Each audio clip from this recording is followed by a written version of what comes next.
let's go to the most important bank opinion. Matt, can you share with us what is Warren Buffett's current favorite for folks who kind of followed him a few years ago? That bank has changed. Yeah. Yeah, well, I think he sold. He's never really owned Citigroup, I don't think, but he sold shares of Goldman Sachs, Wells Fargo, and J.P. Morgan Chase recently to buy more Bank of America. Right.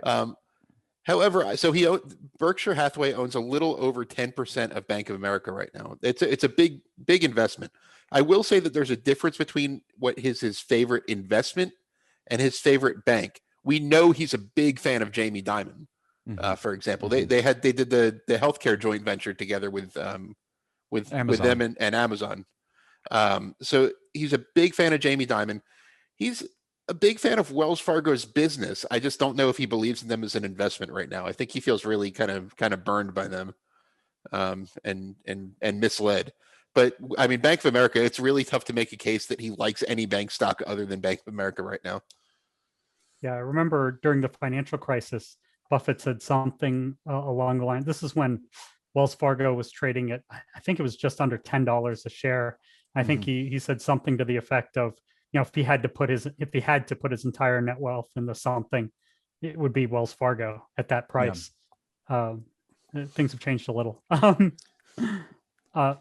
So we'll kind of go to the next one is what I like to call a cultiest leader. Who's got that cult of personality?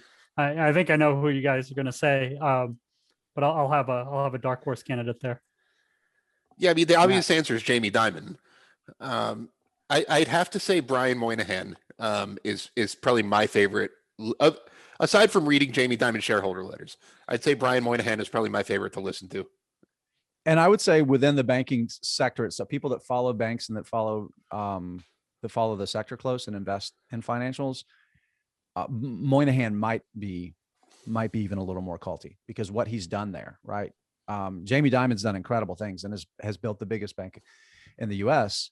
But Moynihan took an absolute wreck with tens of billions of dollars in liabilities and has turned it into an incredibly well-run organization, right? The people that your average consumer doesn't even associate it as, oh, this is a bad bank.